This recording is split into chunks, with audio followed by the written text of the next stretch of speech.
Well, good morning. Welcome to Longlac Pentecostal Assembly. My name is Pastor Jason. We're so glad that you could join us this morning. Just a couple quick announcements before we get started today. This week, it's hard to say this, it's hard to believe, but it's we're coming into the week of Christmas, and so a few things are going to be changing just around the church for the holidays. Starting tonight, which is December the 20th, we're not going to have a Bible study, so we'll just have our Sunday morning service that you're watching now, and then later on this week, we do have our Christmas Eve service on Thursday night, December 24th, at 6 p.m. Now, the service will be online as well as in person, so if you can't join us in person, or you just don't feel comfortable doing that right now, you can join us online, and we'll have the link up on Facebook and on our website as well. That being said, Thursday, because of the service that evening, we won't have our prayer at the church from 2 to 3, but we just encourage you, just wherever you are, even if it's at home, that you just take some time to pray, and because it's really important that we're praying for the people around us, and the people that a lot of people have needs. And like this past weekend, we were just praying for the people in our communities around us who may be going through a difficult time right now. Maybe they've lost family, or they're dealing with addictions, or whatever it may be. And we just want to pray that God will just intervene in those situations, bring peace to those who need it, bring deliverance from addiction for those who need it, and just pray that we'll have God will open doors for us to share His love with the people around us. So that's the kind of thing that we're praying for, and so you can do that on your own at home on Thursday, and then join us in the evening for our Christmas Eve service, and then that following Sunday, I believe it's the 27th, we'll just have a morning service at 11 a.m., and then we'll resume all of our Bible studies, prayer, and everything in January, and we'll have specific dates in the next week or so on everything that's going to be starting back up. So, we just want to wish you a Merry Christmas, and hope to see you on December the 24th for your Christmas Eve service. So with that being said, we're just going to go into our message for today. And if you're just joining us, if this is the first time, we're currently in a series, it's a 4-part series. We're in week number 3, and the message is called God with Us. And this coming week, like I said, we have our Christmas Eve service, and we'll be looking at the verse in Matthew 1:23, where we get the message title for this series. It says, "Look, the virgin will conceive a child. She will give birth to a son, and and they will call him Emmanuel," which means God with us. And we're talking about the presence of God in different seasons in our lives, because we experience God different ways in different seasons. And it just is kind of just based on what's going on around us. And the first week we talked about experiencing God's presence in the valley. And the kind of key principle that we learned was that we experience God on the mountaintops, but we get to know Him intimately in the valleys. And last week we talked about God in the wilderness, and how He often whispers to us in the wilderness. And we said that we learn that God often whispers to us because he is so close to us. He's right beside us. And we learned a valuable principle last week, that our deepest need becomes a gift when they drive us to depend on God. Our deepest need becomes a gift when it drives us to depend on God. And today what I want to do is I want to talk about God's presence in the storms. God's presence in the storms. And I once heard a pastor say this. He said, and it may come off as a little bit discouraging, I'm warning you now, but it's very true. And he says that you're either coming out of a storm, you're in the middle of a storm, or there's a storm around the corner. And yeah, it can seem a little bit discouraging, but essentially it's just saying that, you know what, life can be really difficult. And as much as it's not encouraging, it is true. It seems like we're either coming out of a difficult time, we're in the middle of one, or there's one that's just around the corner. And there are difficult and painful things that happen in this world. And a lot of times the questions that asked is, well, where is God? Where is God in the midst of this storm? And you know, just thinking about storms, I was reading an article and online, and it was talking about the hurricane and tropical storm season that we kind of had this year, and how it was like the worst that one of the worst that it's ever been. And I got looking at the different names of the hurricanes, and I found it interesting. And I know they've done this for a long time, and we'll get to that, but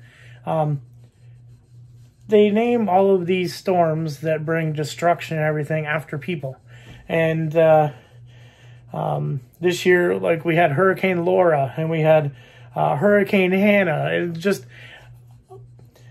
It's crazy to think that these are after names, but I did some research this week, and for years it wasn't the case. They didn't name storms after people.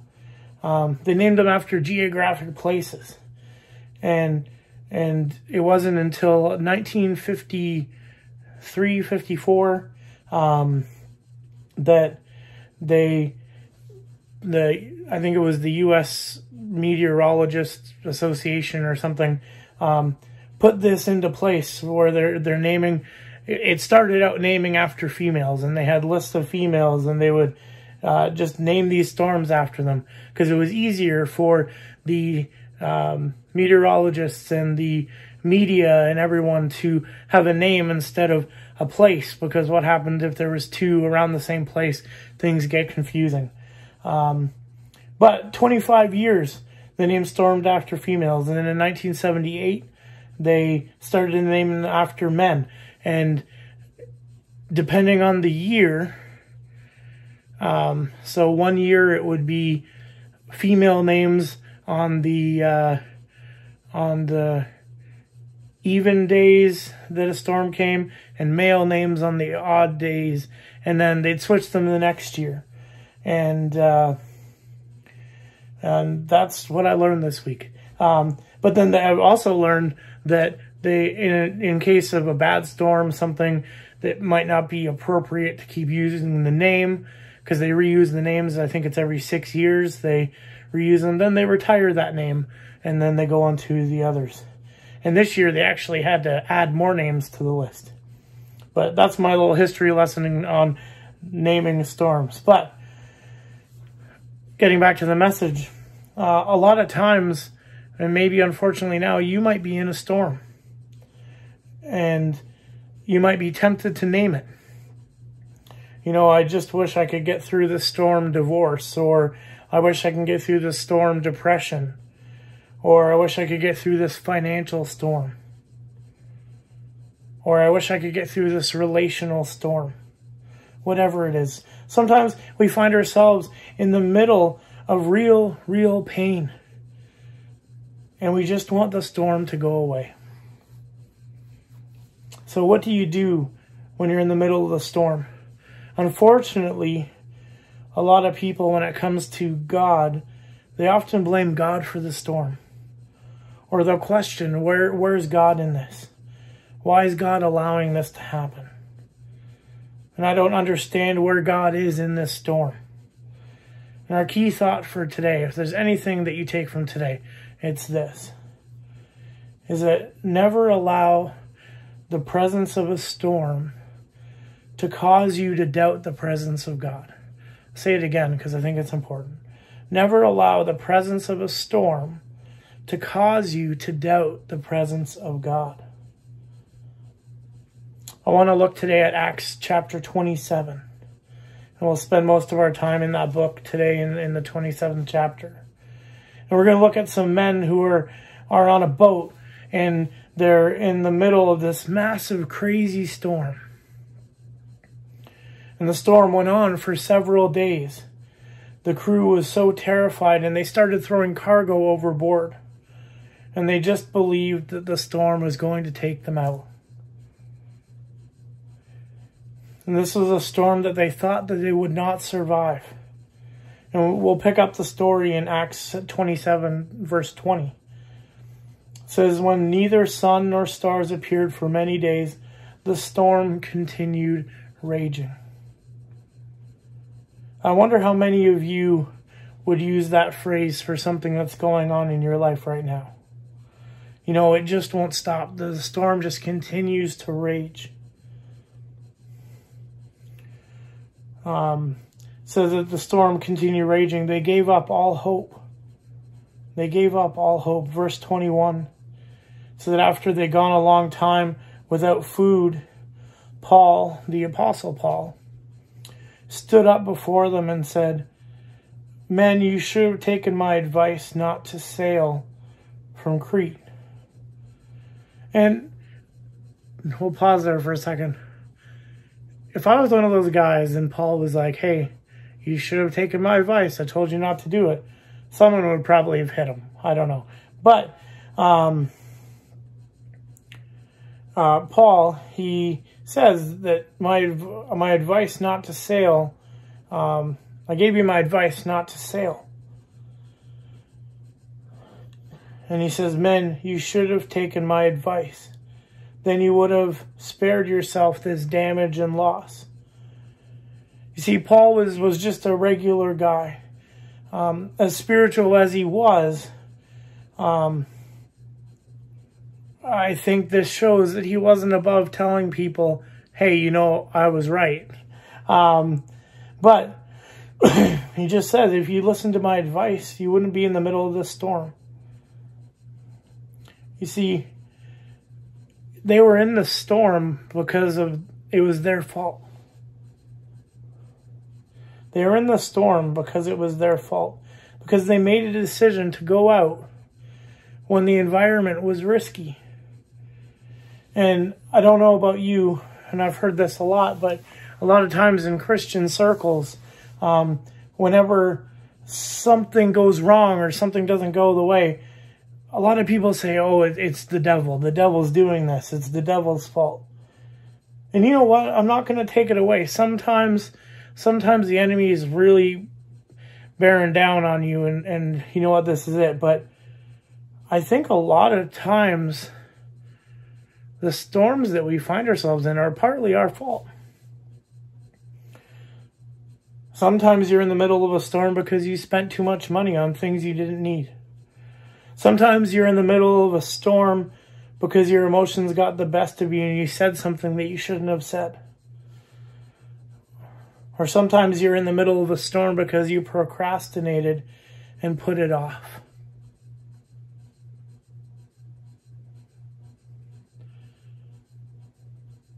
You see, sometimes you're in the middle of a storm because it's your own fault. And maybe that's why they gave up hope.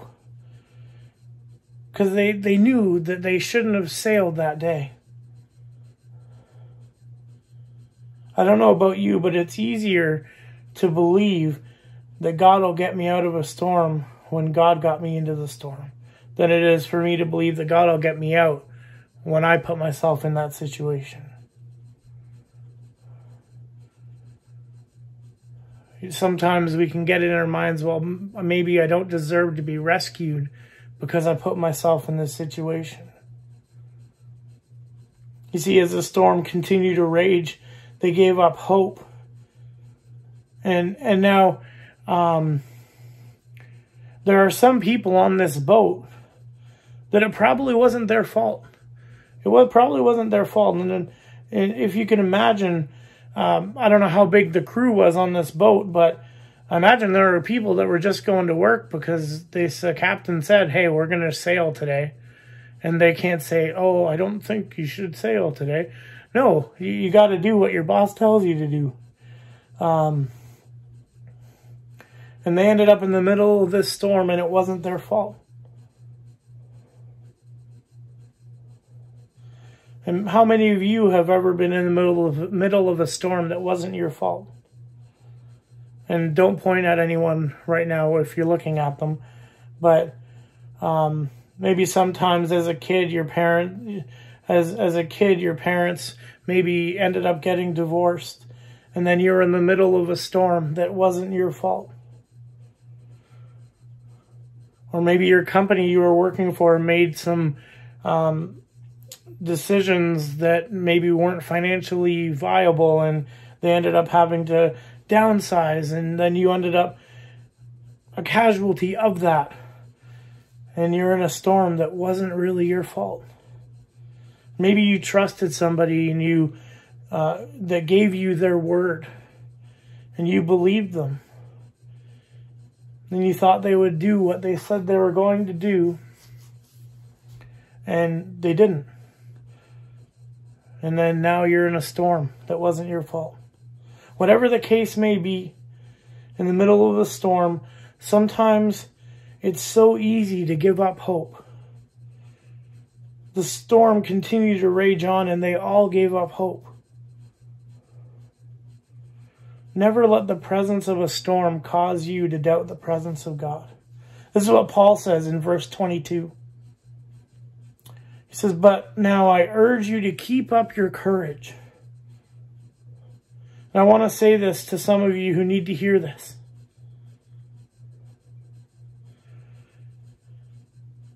Because I think that this is really, really important. Keep your courage. Keep your faith. The storm is not going to take you down.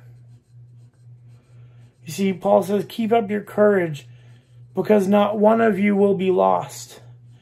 Only the ship will be destroyed.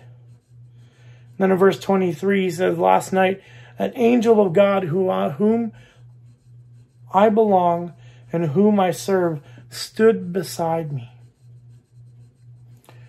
You know, at this moment, I get thinking he's in the middle of a boat.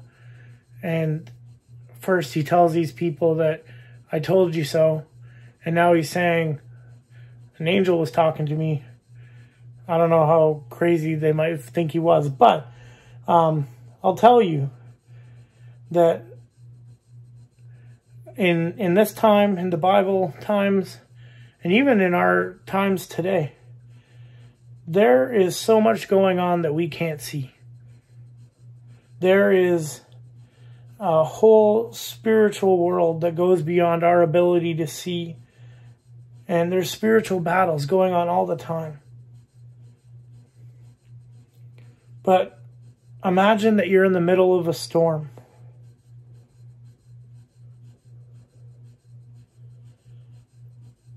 And the presence of God is with you in this moment. You have no idea all the different ways that God is with you. He could be with you with an angel standing there and that you can't see, but he could be there in the form of his Spirit. If you're a follower of Jesus, his Spirit dwells within you. If you're a follower of Jesus, His Spirit dwells within you. He goes before you. You see, God's already at tomorrow.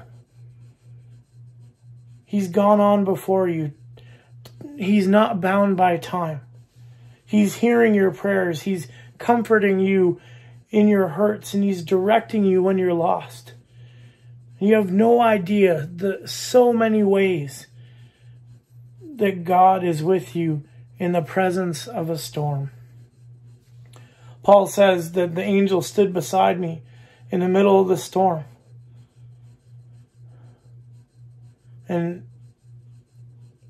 we have to remember that we can't doubt the presence of God in a storm. These verses aren't in the story, but 2 Timothy 4:16-17, he said, this was Paul, everyone else deserted me, no one stood by me, but the Lord stood by my side and gave me strength. Some of you, you're going to realize this in what you're going through right now, that the Lord has not left you. He's still with you. He's at your side, and He's giving you strength. David said this in the Old Testament. He said, I know that the Lord is always with me. I will not be shaken, for He is right beside me. It's all about who's beside you, who's with you. And when you realize that God is with you, it changes your posture. It changes your mood. It builds your faith, and it redirects your mindset. It's all about who is with you. Maybe you think back to when you were a kid, and your parents are like, oh, maybe you shouldn't hang out with that person because they're not a good influence, and you do anyways, and then you end up getting into trouble, and excuse me, and then maybe another time you hang out with the people who your parents told you to hang out with, and you don't get in trouble, right? It's all about the people that you're with. It's who's with you.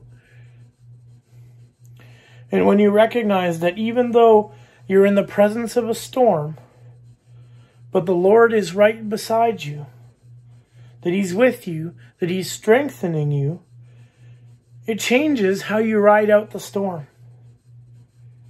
It's all about who is in the boat in the middle of the storm.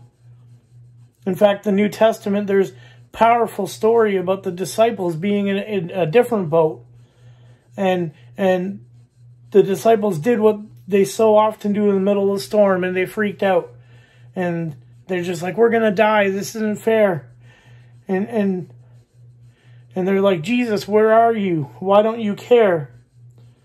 And Jesus, He comes aboard and He says, why are you so afraid? He said, peace, be still. And they experienced peace in the boat. And why did they experience peace in the boat? Because Jesus was on the boat.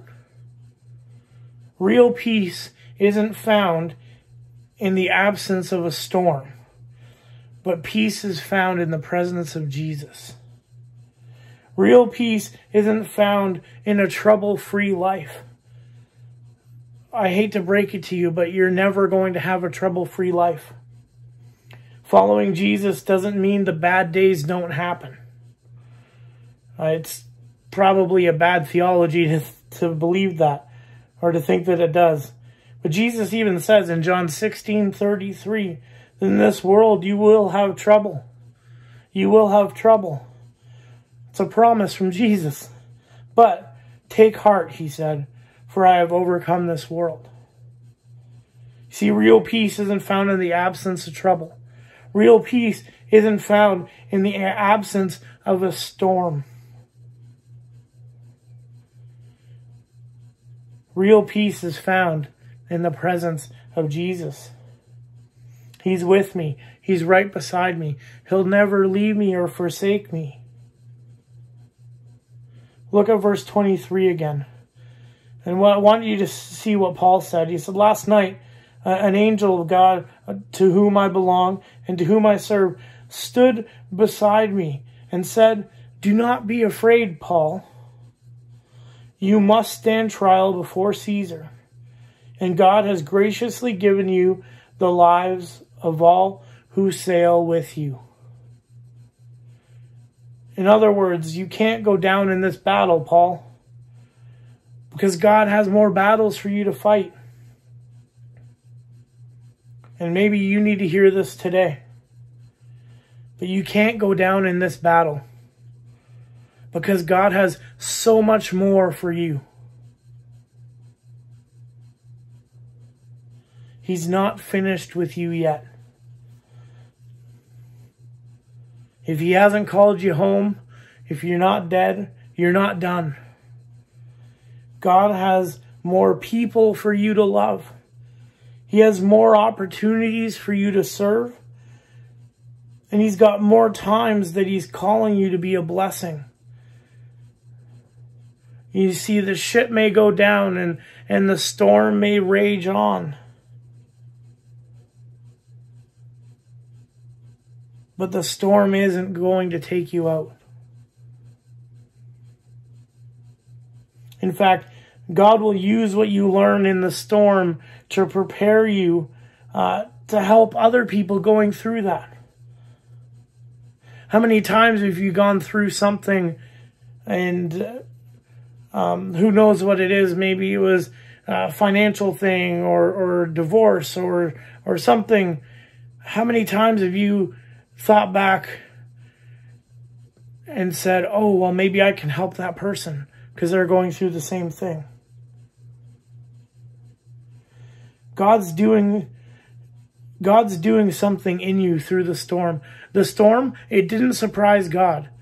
The storm He didn't say, "Oh, I didn't know that was going to happen." But He's doing something in you. And He's speaking to you, strengthening you. He's deepening your roots. And He'll use what you learn in the storm to help somebody else through theirs.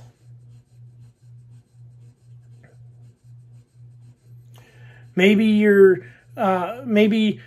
a lot of stories. I know people who've battled addiction and God brought them out of that. And there's just a story in that and people hear that story and see what God can do, and He can do that in their lives as well.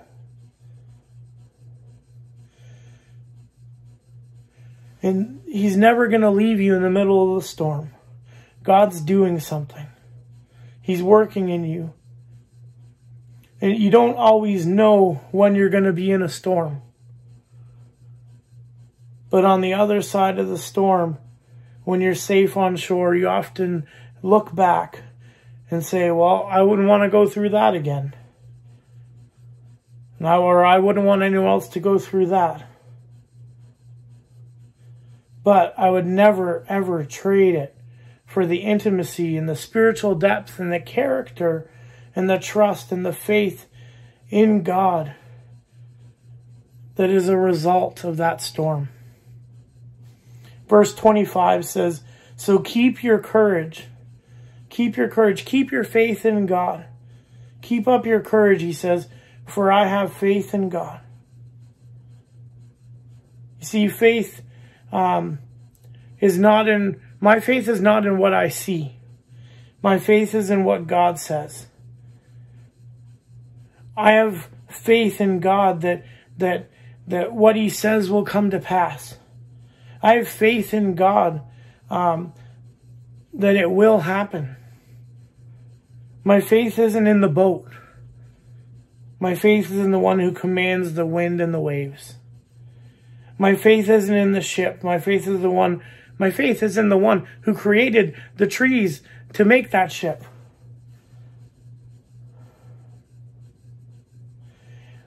I have faith in God that He's going to see us through, and that He'll be our deliverance, that He will provide, that He'll bring healing, and that in the middle of the storm that I'll experience peace. Here's the bottom line. that you can't control when a storm blows up. You can't control how severe a storm is. And you can't control how long a storm lasts. And you can't control what people say about you. You can't control what people do to you. But what you can control what you believe. And what you can't control is what you're going to put your faith in. And I choose to put my faith in God. In Psalm 46, 1-3, it says, God is our shelter. In the middle of the storm, He's our hiding place. He's our safety. He is our strength. He's always ready to help in times of trouble, because He is with us by our side.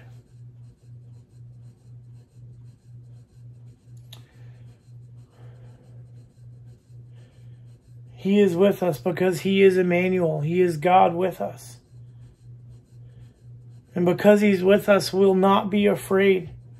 Even if the earth is shaken and the mountains fall into the ocean depths, and even if the seas roar and rage and the hills are shaken, we can say it this way: even if you lose your job, or your relationship falls apart, or if the economy gets shaky, I will still not be afraid, because He is with me. Because He'll never leave me. He'll never forsake me. Because He is what I need. Because He is my safety. He is my strength. He is my comforter. He's my source, because He is my Redeemer.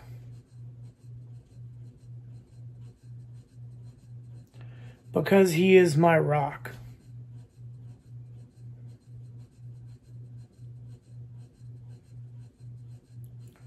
You see, peace isn't found by the absence of a storm. Peace is found in the presence of Jesus. And that's why you can never let the presence of a storm cause you to doubt the presence of God. You see, storms, trials, and troubles, they're all a part of life. There are things that are going to happen. But we can find true peace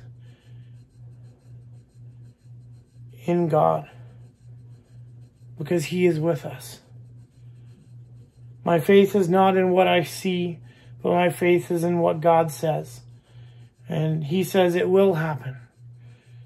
The storm won't take you down. So take peace that God is with you. So, God, we pray today, God, that you would do in the lives of those who are hurting today only what you can do. Lord, I pray that as there are people who are hurting, I pray that we would be sensitive as your church to reach out and to care for others, and to minister to them, and to represent your love to them.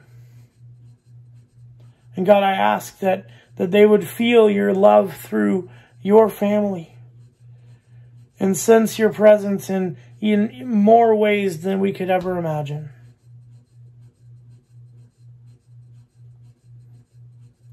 God, we know that you're already in tomorrow, and that you're working things, God, for the good of those who are called according to your purpose.